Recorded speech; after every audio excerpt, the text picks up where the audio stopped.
Madam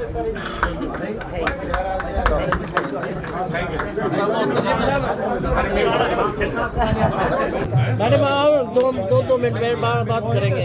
इतनी क्या जल्दी? आ जाओ क्या जल्दी है बताओ मैडम। बाहर भीड़ है, तब तक यहाँ आ जाओ। नहीं, कंडीशन कुछ नहीं है। देखो, हुड्डा साहब को खुद पता होता है कि मेरा कार्यकर्ता या मेरा नेता कितना कैपेबल है, उसके लिए मुझे क्या करना है, वो पार्टी के लिए क्या कर सकता है। जी नहीं, ऐसा कुछ नहीं। चुनाव के दौरान इस तरह का बदलाव एक साथ नहीं, कोई बात नहीं। मैं तो बहुत पहले से सोच रही थी, जब मौका लगा, जब मुझे टाइम मिला तो मैं आ गई। देखिए, मेरा बहुत पहले से मन था, क्योंकि बीजेपी में वो ना तो जनता की कद्र है और भ्रष्टाचार चरम सीमा पर है, और भी बहुत से ऐसे इश्यूज़ हैं। संविधान को बदलने की साजिश है, किसानों को लाठियों से पीटा गया, लोकतंत्र को ख़त्म किया गया पूरी तरह से। तो ये काफ़ी इश्यूज़ हैं जिनको आगे आने वाले समय में देश की जनता को आज वोट की चोट से, अपनी ताकत से उनको हल करना है। आज जनता ही ये चुनाव लड़ रही है। जनता खुद अपने हित के लिए इन्वॉल्व हो गई है इलेक्शन में, और जब जनता अपना इशू बना लेती है इलेक्शन को, तो आपको पता ही है कि क्या होता है। कैलाशो जी, आपने जिला परिषद से अपना सफर शुरू किया था। जी हाँ। लोकदल में रहे, सांसद रहे। जी। बीजेपी में सांसद रहे। जी नहीं, बीजेपी में रहे, बीजेपी अलायंस में रहे। या जी। तो अब जो है, क्या ये स्थायी माने आप? हाँ जी, बिल्कुल नहीं। चलो, ऐसा तो आपको ये सवाल वैसे करना नहीं चाहिए, पर मैं मानती हूँ कि हुड्डा जी जैसा नेतृत्व और कांग्रेस जैसी लोकतांत्रिक पार्टी पूरे विश्व में नहीं है। ये आप थोड़ा सा सवाल दूसरे तरीके से कर रहे हैं।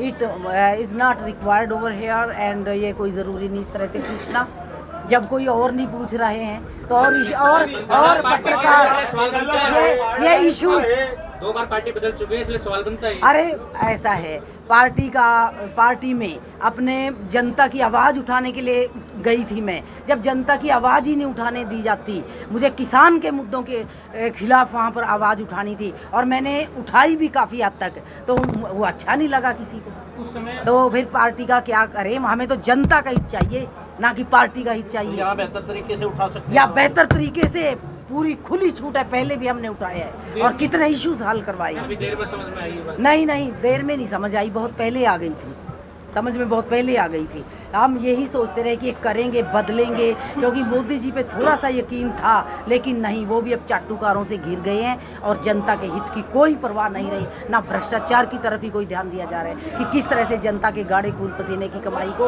लूटा जा रहा है। आप देखिए, कांग्रेस का एक छोटा सा दफ्तर है अकबर रोड पर, अब भी चल रहा है, उसमें कोई पैसा नहीं लगाया गया। उसी तरह से बड़े बड़े नेता, यहाँ तक कि प्रधानमंत्री तक वहाँ उसी में बैठते रहे।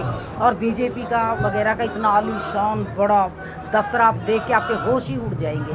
तो इस तरह से नहीं करना चाहिए, जिस देश में इतनी समस्याएं मुंह पाए खड़ी, किसान रो रहा हो अपनी एमएसपी। अच्छा, अलायंस के तो और भी बहुत सी चीज़ें हैं। अलायंस के सुशील गुप्ता है वहाँ पे, क्या प्रचार करेंगे? जी, क्यों नहीं करेंगे, बिल्कुल करेंगे, और जीतेंगे भी वो। अब जो है 95 से मेरे को जहाँ तक याद है, आपका चलिए, मेरा ओवर है। I have joined the Congress and I am very happy with my leader. वो दे दो। सरकार तो अल्पमत में है। नैतिकता तो यही कहती है इनको इस्तीफा देके, और गवर्नर साहब को हमने ज्ञापन दिया है, असेंबली डिसॉल्व करके चुनाव करा लेना चाहिए। सर, आखिरी सवाल, आप कहते हैं जेजेपी के साथ उनके सारे विधायक नहीं हैं, जबकि राज्यपाल को जो आपने लेटर लिखा उसमें लिखा कि जेजेपी के 10 विधायक विपक्ष के साथ हैं। हाँ। वास्तविक स्थिति क्या है? वास्तविक स्थिति यह है, विप जारी होगा, सेशन बुलाएंगे, पता लग जाएगा है कि नहीं है, क्योंकि कुछ फॉर सेल है वहाँ।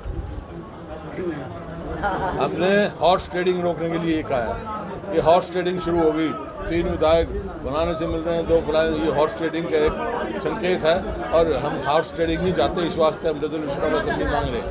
कैलाश सैनी के अलावा शामिल हुए आज बहुत शामिल हुए, सारे परवाला इसके ब्लॉक के सरपंच जो हैं, ये सारे सरपंच बैठे, और आप मार्केट कमेटी के चेयरमैन है, हमारे साथ ब्लॉक समिति के चेयरमैन है, सरपंच हैं,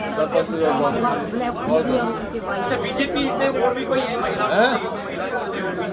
बीजेपी से कोई और भी है इसके अलावा?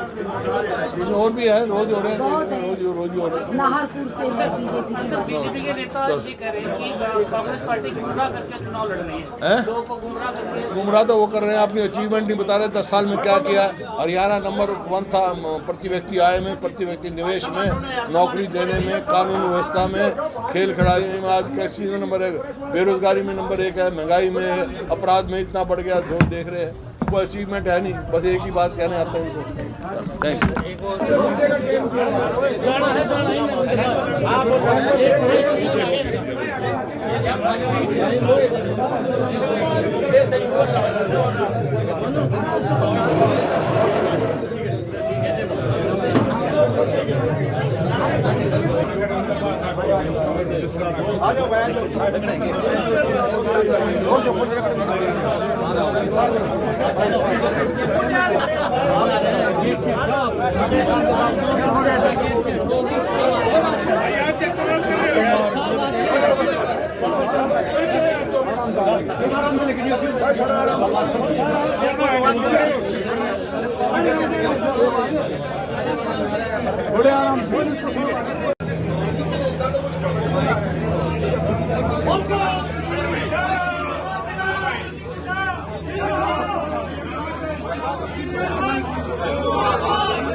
जब मदद मिल रहा है